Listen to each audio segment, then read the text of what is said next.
Assalamualaikum warahmatullahi wabarakatuh. Bertemu kembali dengan Ibu dalam mata pelajaran Bahasa Indonesia di kelas 12. Nah, pada kesempatan kali ini kita akan membahas mengenai bab terakhir dari semester ini.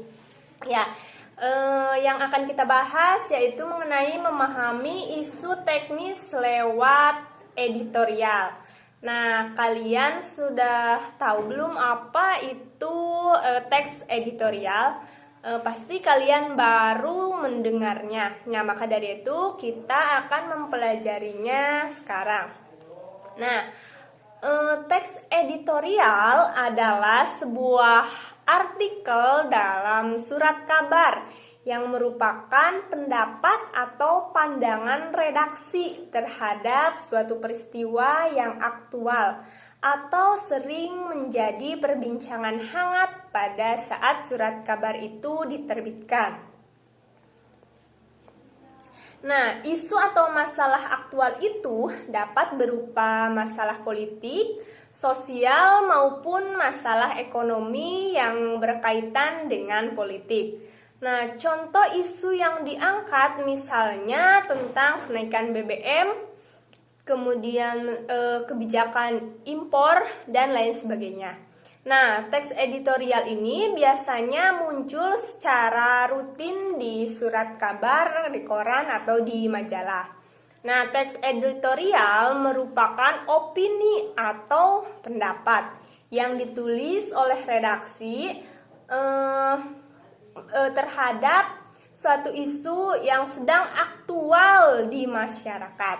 Nah, opini yang ditulis oleh redaksi tersebut dianggap sebagai pandangan resmi suatu penerbit atau media terhadap sesuatu isu yang sedang aktual. Meskipun teks editorial ini merupakan opini atau pendapat, namun dalam penulisannya tidak bisa sembarangan.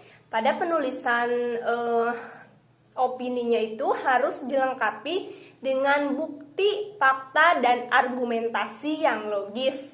Jadi meskipun teks editorial ini merupakan teks opini atau pendapat, tapi dalam penulisan beritanya itu tidak boleh asal-asalan, harus sesuai dengan fakta yang terjadi di lapangan ya, disertai dengan bukti-bukti yang ada.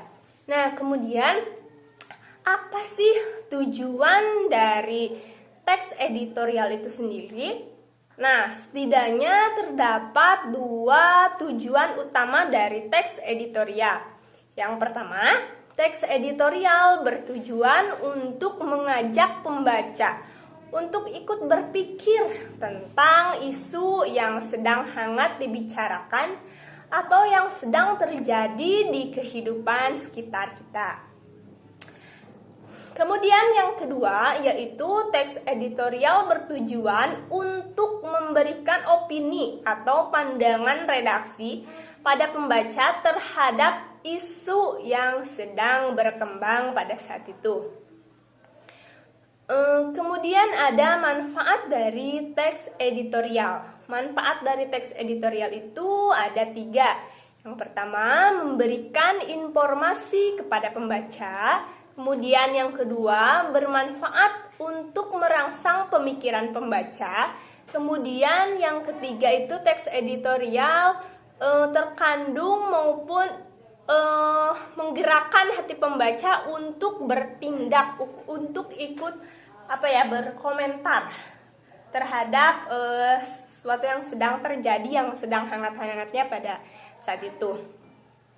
Nah, pada kesempatan kali ini kita membahas yaitu mengenai pengertian dari teks editorial. Kemudian tujuan dari teks editorial itu ada 2, setidaknya ada 2. Kemudian yang ketiga itu manfaat dari teks editorial itu ada 3. Nah, dari yang kita bahas barusan, apabila ada yang mau ditanyakan, silahkan beri komentar atau tanyakan langsung kepada Ibu. Ibu kira pertemuan kali ini dicukupkan dulu sampai di sini. Mohon maaf apabila terdapat kesalahan. Wabillahi taufiq wal hidayah. Wassalamualaikum warahmatullahi wabarakatuh. Selamat siang.